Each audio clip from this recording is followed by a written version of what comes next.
All right. Yeah. First of all, thanks. I'd like to thank Patrick for having me here. I think as contrast to say Grab Taxi or like Spotify, I actually don't have really beautiful slides, and or beautiful videos. So we just started KFit 5 months ago. Prior to that, I was running the Asia Pacific business for Groupon, and before that, building multiple startups. So in the past 5 months, I spent a lot of time, finding the most beautiful hand I could find to hold up this picture. But uh, so in the past 5 months, basically, we've been very, very focused on building a fitness platform for everyone, right? And the first leadership meeting that I had, it was pretty interesting. So there was like, our team started with only 5 people, and we were all seated around one table, and I look at every one of them, like none of them looked very fit, like half of them were kind of like overweight, and then 2 of them, I looked at them and said, hey, have you been to the gym in the past like 1 year? They said, oh, I've never been to the gym before. So I thought I had the wrong leadership team, right? Almost sort of like, going back to the drawing board and recruiting a new leadership team. But then I started to realize that while I was personally passionate about fitness, a big population of Asia, actually they want to be healthy, they want to live healthy lives, they aspire to be fit, but actually they don't really do it, right? So they don't have gym memberships, they don't exercise, but they want to. So for example, even my co-founder, he's actually never been to a gym before, right? So I thought, oh shit, maybe I got the wrong co-founder again, right? But I think that's when our perspective started to change, right? Are we actually building a fitness platform for people who already have a certain routine? Or are we trying to build a fitness platform for people who don't have that routine? And then when I started taking out men's health magazines, right, and put it in front of them, then they got really intimidated. None of them wanted to flip the magazine because they actually felt very conscious about their own self, right? And that's when I realized that I think for us to be successful, we got to open up that market, right? And then just looking at the data, there's only less than 4% of people who have fitness memberships. So I think the key for us is why we started this company is actually to democratize access for fitness. So secondly is that once we launched KFit on April 20th, right? So that's kind of like about 4 or 5 months ago. So I was like the first person that kind of went for a class, right? So I flipped through the list of different classes, at different studios, and then so I was looking at the yoga category because I've never done yoga before, right? And then they say that, hey, there's more females in yoga than males, right? So I thought, oh, okay, maybe that's interesting. So me and my guy colleague, we flipped through yoga, and then we saw flow yoga, right? And we saw, okay, flow yoga, go with the flow. Sounds kind of easy, right? So actually, flow yoga is the hardest yoga, right? It's like, flow means like non-stop, right, for 45 minutes. So, at 10 minutes, my colleague who never exercised before, he was on the floor, lying down holding his heart, he's almost had seizure. And I looked at him, I'm like, okay, at least I'm doing a little bit better, right? After 5 more minutes, I was on the floor, right? So we spent half an hour just watching girls do yoga, right? Which was not too bad. But I think the overall experience, with KFit was actually pretty addictive, right? Because after I did that, I've been going to the gym for 10 years, right? But I actually don't recall the moments I go to the gym because I actually go with myself, right? I just go there, hit some weights, and then I leave. But then I started to realize that it's addictive because it's also social. A lot of people are now, especially in the first 4 months, are using KFit to exercise together with their friends, with their colleagues, because now you have access to, say in KL, we have access to 300 different locations, different gyms, that you can go with your friends, colleagues, anytime, anywhere, right? And thirdly, on viral and social, 40% of our new customers are actually all by word of mouth, right? So they are actually inviting their friends to go together with them. So within a span of 5 months, we are number 1 on the health and fitness and health, iOS and Play Store in the key markets like KL, Singapore, and then Hong Kong. I think we're at number 2. We have we just launched our mobile app within the past 30 days, so 20,000 installs. Right now we are doing a run rate of 30,000 reservations a month, which means that 1,000 every day, which means 1 reservation every single minute. People are kind of booking themselves for classes. We also sign up 3,000 gym studios across the region. By end of the year, we probably hit about 6,000 gyms and studios. So at present, we have probably the largest network of gyms and studios across the region, right, as of today. We are present in 10 cities across Asia Pacific.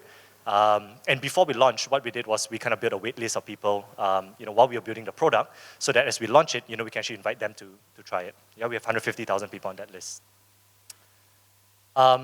So I think that so far, the growth that we experience can only be, we could only achieve it when there's actually demand, right? And so far, like we are present, we're kind of building up in these 10 cities, but we see that there's also a lot of demand in other cities. So we have not kind of rolled out more cities across Asia yet, but we are mostly focused on Southeast Asia, Australia, New Zealand, and East Asia.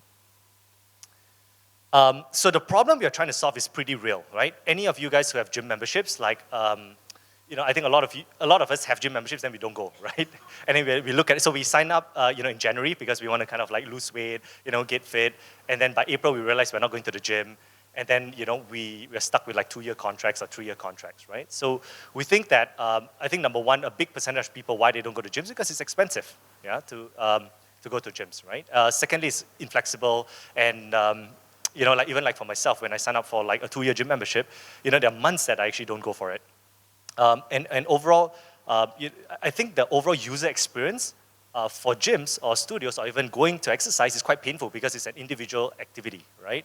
So for people who are super motivated, great, but most people are not, right? So most people just want to kind of like, enjoy, have some fun, right? And we find that social component is a big piece for us to be successful. And within that this $15 billion industry as well, like the partners or the gym studios or merchants, whatever we call them, it's actually quite a painful industry. So a lot of them are missionaries when they started the company. So they said, okay, I like yoga, so I'll start a yoga studio, right? And when we start a yoga studio, they realize that actually not many people come to their yoga studio. So in most, on average, utilization rate of gyms and studios, classes is less than 10%. So if you kind of benchmark that with industries where, previously, where I was in Groupon, we look at travel, like airline industry is like about 85% utilization rates, right? You look at hotels, it's 80% to 90% on peak periods, 50% off peak periods. But for fitness centers, it's actually very, very low, right? When you go to the gym, most of the time it's empty, you go to classes, you can feel like 10, 20 more people. So that's kind of like the two-sided, consumer supply-demand problem that we're solving. And if you look at it, like what space are we actually in? We are actually in that online to offline space, right? And we've seen multiple companies, kind of tackle that space where, they build a platform, they don't actually own any of the assets. So for us, we don't have any intention to build gyms or studios, but there are thousands of them in every city, right? That we can actually connect them better to consumers. So when I think of online to offline, I think of it very similar in my experience in Groupon, right? Where if you see how consumers today are super connected, like they have multiple mobile phones, they're always on, always connected, they're checking their, chat messengers and etc. But if you look at brick and mortar and retail, like a lot of them don't even have internet access, they don't have the right tools. Even for gyms and studios, they are actually taking bookings by pen and paper, right? So I think this online offline space is huge. While a lot of companies are trying to tackle e-commerce, which is delivery of products, right? But 90+% or more than 90% of retail is still done at the store, right? At the brick and mortar store itself. So one of the experience I had was in Hong Kong, right? When I was taking a taxi in Hong Kong, because I was so used to taking Uber, I went into the taxi with some friends and then we went to Lan Kwai Fong for like drinks, right? And then all of us just left the taxi, right? And then walked straight into, the bar, and then the taxi started honking us, right? So we thought like, what's going on, right? So none of us paid the bill because like we're so used to just transacting on our mobile phone, right? Like, we're like ballers, right? We just walked out and then Hong Kong taxi driver came out of the car and almost wanted to beat us up for not paying for the taxi. But I think that's the kind of technology as we start to layer into offline, like, whether it's brick and mortar or retail, that's when the experiences become more superior, right? So I think like for us, and this industry is big, right? So if you look at, revenues or valuation, right? Transportation, accommodation, retail, food. Like these industries over the past few years have been revolutionized with technology. And, for us, in KFit, I think we want to revolutionize that space for fitness, right? And the 3 long-term opportunities that we see is making fitness social, or putting social before fitness. The second thing is we also see like companies. Actually, there's a big opportunity for us is companies also looking for wellness programs, getting their employees more healthy. So that is, we've got like a list of companies that have now signed up, interested in getting their employees to utilize the service. And thirdly, which is the enterprise tools for the overall industry to actually bring the industry up to par with consumers, right? So layering in more technology that they can actually connect better with their consumers. So so it's been 5 months and really exciting journey, building a startup again, so that's it. Thanks.